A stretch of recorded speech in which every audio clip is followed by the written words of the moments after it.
So, Paper Mario. I recently decided to give the Origami King a fighting chance, and honestly, I had a great time. The visuals are gorgeous, the simple story is charming, the meandering feel of the adventure reminded me of the earliest installments, and I warmed up to the unique battle mechanic pretty fast. I know I'm pretty easy to please, but as far as I'm concerned, it's a good game. But this ain't about that. See, the side effect of a new Paper Mario game instilling a feeling in me is that I started thinking about my childhood favorites all over again. How they influenced me, how they stack up now, the works. I happen to be of the oddly particular age where the game that released just at the right time for me to imprint on it like a little baby bird was Super Paper Mario for the Wii. So I was thinking about that one the most, replayed it and everything, and I came to a conclusion. Super Paper Mario is like a really weird game. Like, pretty much everything about it is an anomaly, all the way up to its meta impact, and I wanted to talk about that multi-layered spiral for a bit because I know I find it fascinating and my roommate is sick of hearing about it.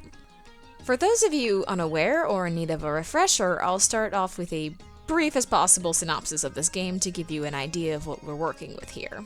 I'll include a timestamp to skip to in the description if you're not interested in this part.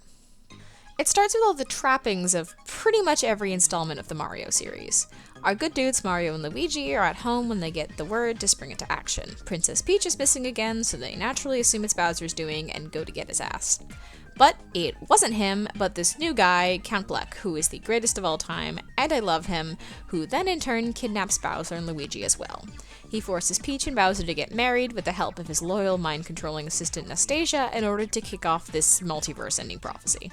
So now there's this big, ever-growing void in the sky. Meanwhile, Mario is awoken by a fairy-like creature called a pixel named Tippy. She's your designated assistant, and she's important. She takes him to a town between dimensions where a wizard tells him he's gotta collect the 8 pure hearts to stop the dark prophecy, and in true Mario fashion, he's like, okay. 8 chapters follow.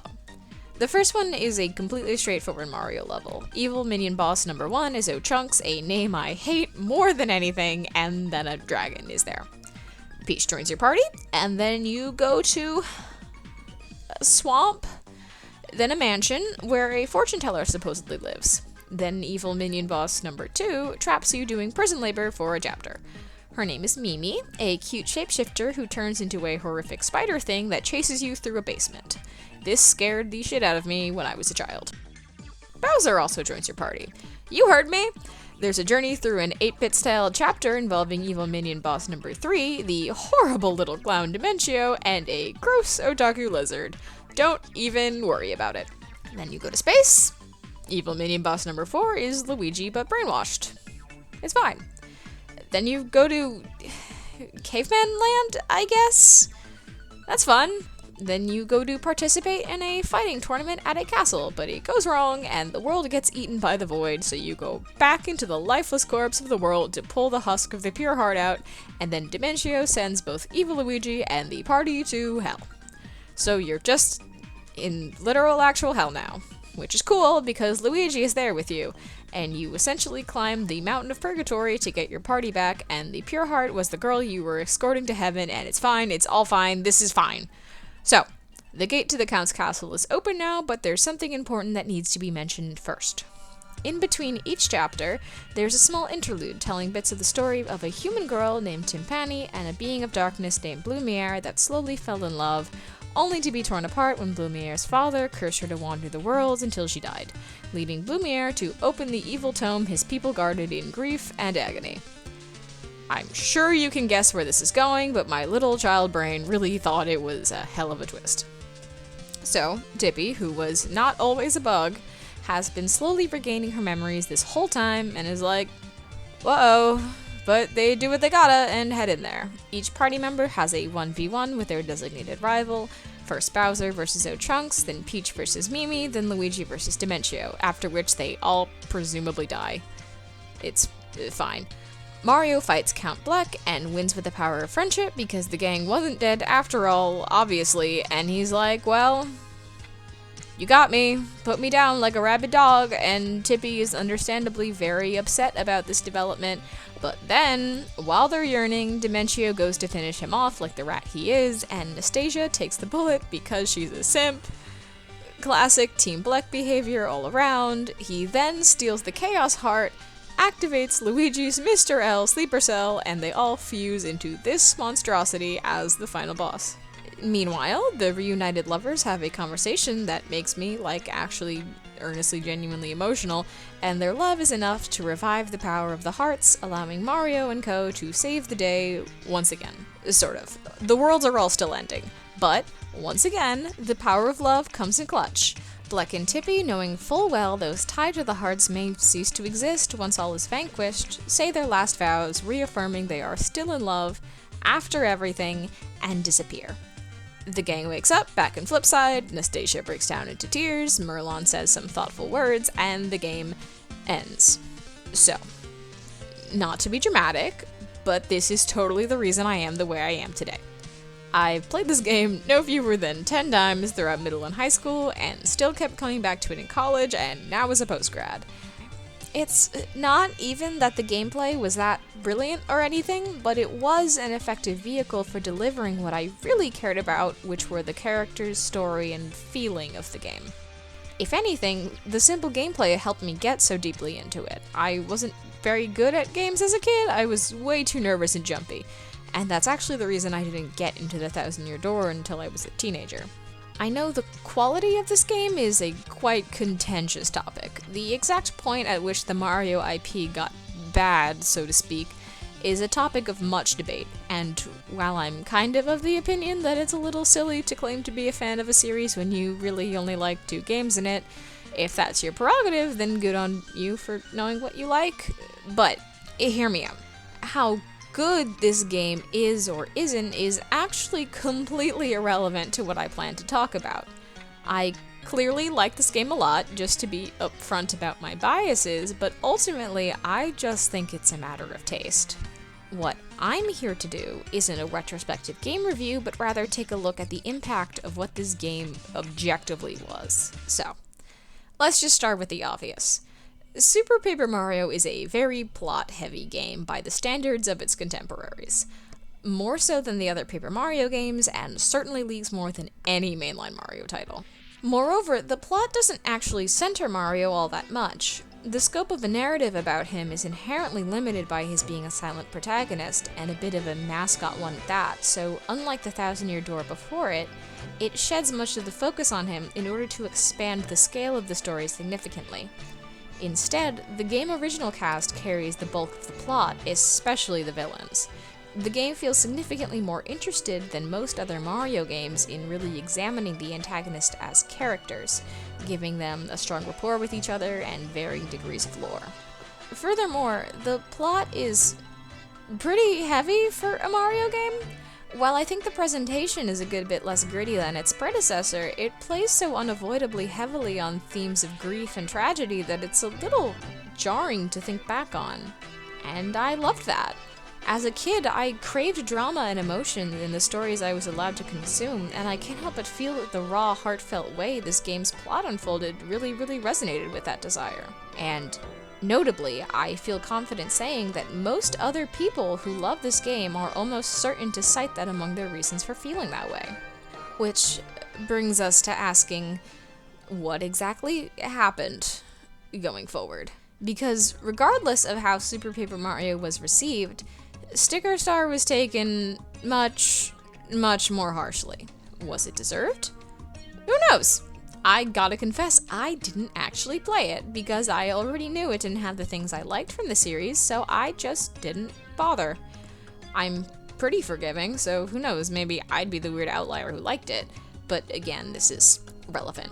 Color Splash followed and inspired similar disinterest from the crowd fond of the original pseudo-trilogy. I also forgot Paper Jam even happened until I started looking things up for this video, so take that as you will. And now, summer 2020 gave us the Origami King, which I've already said I liked for what it was. I personally don't believe in begrudging any sort of media for not being or doing something it never actually claimed to be trying to be or do. So even if it held the Paper Mario title, the series has long since established its new direction, and I wasn't about to be grumpy just because I'm stuck in my nostalgia when it's very clearly looking to achieve something different. However, now is when I highlight the legwork the phrase "liked it for what it was" is doing there. Because while I enjoyed playing it, the word I could not get out of my head to use to describe it is safe. It plays it very, very safe. The plot is safe, the characters are safe, the world is very safe. And that doesn't mean it's bland or uninspired per se. I liked the locations a lot, I liked Olivia and thought she was super charming, I liked all the little plot interludes. But in sticking so dutifully close to the confines of pre-established Mario canon, it is inherently very limited in what it's able to do. Take, for instance, the crowds of generic toads in every location. I thought they did a good job with the size of the sandbox they were working in, but I don't think this game is going to awaken anything in any children playing it for the first time, you know? And since that clearly wasn't its intention, I guess that's fine. But I definitely think it's worth looking at how this happened. Fairly recently, Kensuke Tanabe, who was on production for every single Paper Mario since Thousand Year Door, gave an interview to Video Games Chronicle about the new game that more or less confirmed what many people had already gleaned to be the case. In it, he states, "In Super Paper Mario, the elaborate story led the game away from the Mario universe, so since Paper Mario Sticker Star, I refrained from using stories that are too complicated. In Paper Mario Color Splash, I avoided having a complicated story so as not to veer too far away from the Mario universe and instead aimed for a game with more memorable events." And in a follow-up, he makes the very notable comment of, "Since Paper Mario Sticker Star, it's no longer possible to modify Mario characters or to create original characters that touch on the Mario universe," when talking about the creation and focus on new villains for this game. So, in other words, this certainly paints an image of the circumstances under which Intelligent Systems is writing Mario spin-off games for Nintendo, wherein they've been leashed to the source material to keep them from straying too far. And while hypothetically it's entirely possible for them to make good games in their own right with that handicap, it's certainly keeping them from attaining the heights of earlier installments in the eyes of longtime fans. As a quick aside, while I highly doubt it's that simple, I do think it's incredibly funny to think that they made Super Paper Mario the way it was and that was just the final straw for someone at Nintendo to go, okay, that's enough, pack it up, you've lost free reign of our IP. But either way, this highlights a trend not just for Mario or even Nintendo, but rather a mindset that seems to keep cropping up in large corporate-owned intellectual properties that aim to maintain a certain degree of cultural prevalence that I think is worth examining. That is, defensiveness over maintaining the perceived purity of a character franchise at the detriment of what you're able to do with it. Take Mario's once equivalent franchise, Sonic, another property I have a strong nostalgic attachment to. While I suppose this is subjective, it certainly feels to me that a lot of recent Sonic games have a noticeably safer, more reserved approach to storytelling than those from the start of the 2000s. You know, less characters, less outlandish plots, stuff like that, in a way that comes off to me as almost self-conscious following the response that certain more ambitious games got. And while Sonic doesn't have RPG spin-offs like Mario to use as a true equivalent litmus test, you can certainly see it in the comics, where the absolutely bonkers lore of the Archie comics has given way to the well-made but much more sanitized run we're seeing from IDW now, where Sega has imposed much stricter guidelines on what writers are allowed to do with the canon, thereby stifling what kind of stories they can tell. In an effort to obtain a better controlled cultural status, they've smoothed down the edges of their intellectual properties, even though those less hyper-polished entries often incited the most passionate fan response by being unique or experimental. And even more notably, in my opinion, being attached to a massive IP often means these odd entries have a much larger financial safety net when it comes to taking risks that might enrich the medium than their indie peers are able to. This concept unsurprisingly extends beyond video games. It's also the core of a lot of my criticisms of how the Marvel Cinematic Universe is handled. Even if I do really genuinely enjoy a good couple of movies in it, trying to parse it as a singular entity will make it abundantly clear that, much more often than not, the whole thing is bogged down by the very clear intent to sell itself to the lowest common denominator, especially the massive flagship Avengers films that often, in my experience, alienate the people who care about the property the most in their scramble to appeal to absolutely everyone. With the frankly absurd margin of financial error it's built up at the box office by now, it could absolutely allow its small installments to take much more risks and have more distinct identities, creating a much more interesting patchwork of films using the very malleable source material, but no.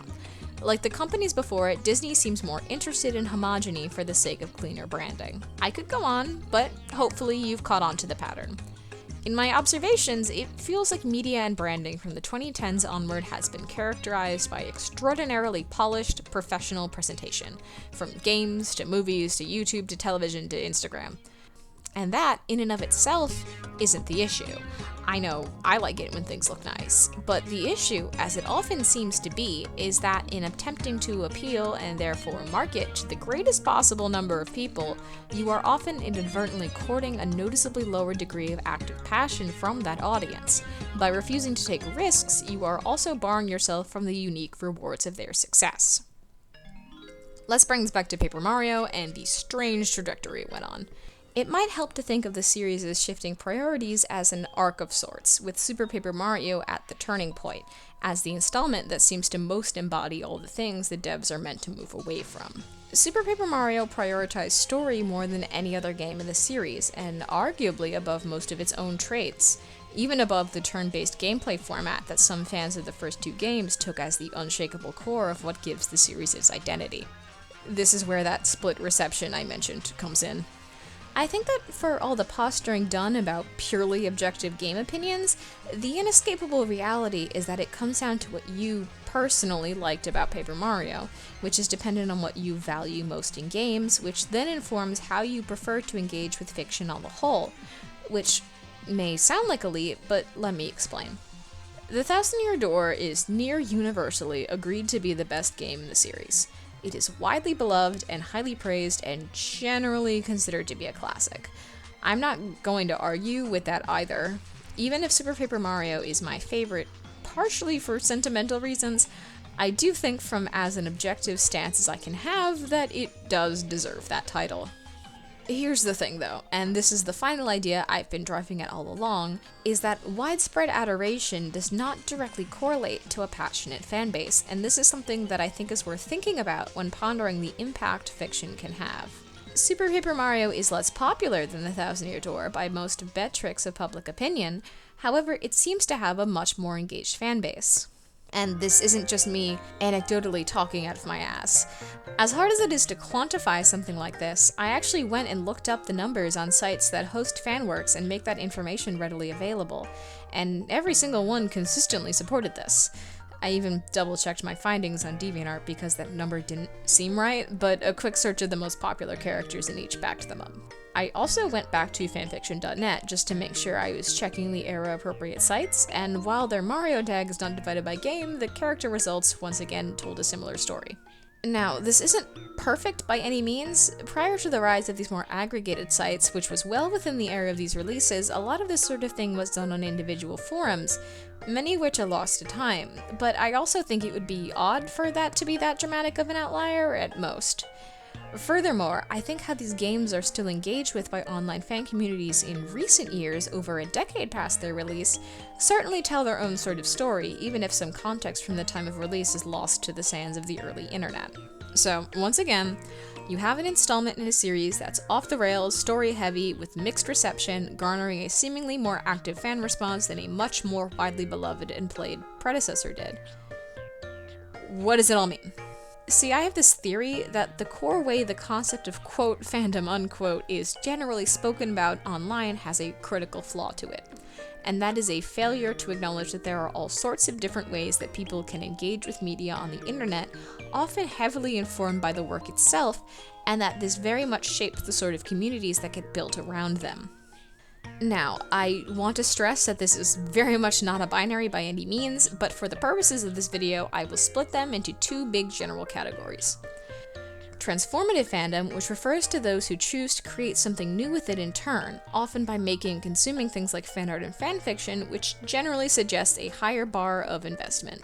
And reactive fandom, which is a term I made up just now for convenience and mostly refers to the crowds that talk about the media, collecting trivia and merch and all that, and are engaged in their own right, but don't really engage with the fanwork stuff and often don't dwell as long on any one thing as a result. I also want to stress that whatever category you may or may not fall into is absolutely fine, and neither is inherently superior. This sort of thing is really just done for fun, so, like, who cares?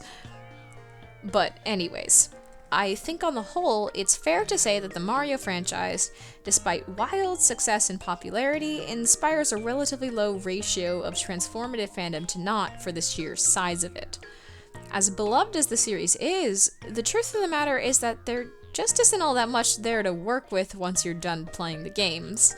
The protagonist is simple, the relationships are minimal, and the lore is pretty restrained. This, then, is why it's so notable that Super Paper Mario seems to have inspired such an active, even transformative fanbase, when it was also apparently the game that made Nintendo and Insys rein the spin-offs back in from drifting too far from that core source material. In a sense, it achieved that because it was unlike other Mario games, and by that metric, maybe it is fair to write it off as a weird fluke.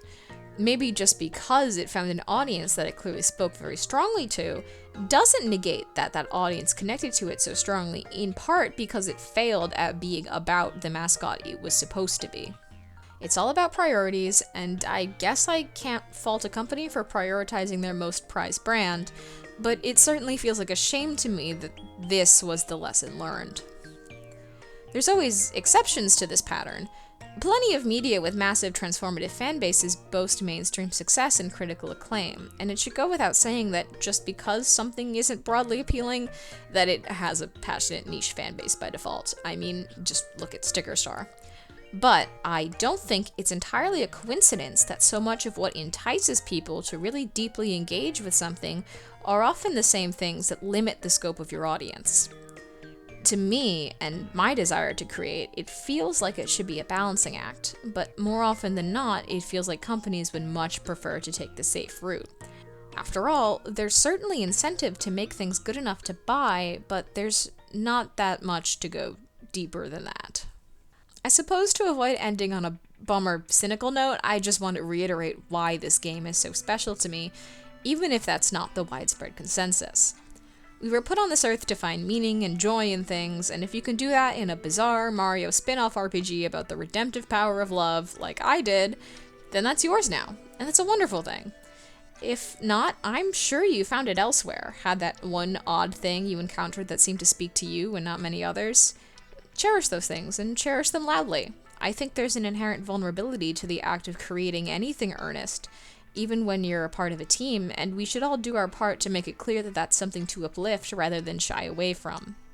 At the end of the day, now's not really the time to count on getting that from any big company, so support it where you can. And who knows, maybe it'll be the thing that sparks something new in some other little kid somewhere. Honestly, there was no real point to all of this beyond being something neat to think about, so I hope you got something out of this. I'd honestly love to start a conversation, so feel free to talk to me about anything I said here as long as you keep it cool and polite. And I guess let me know if you liked this. It's not what I usually use this channel for, but I love to ramble about, like, nuance and shit. I have a bunch of other weird niche topics I love to think about that I could totally pull out for everyone, so I don't know. Let me know. Okay, love you, bye.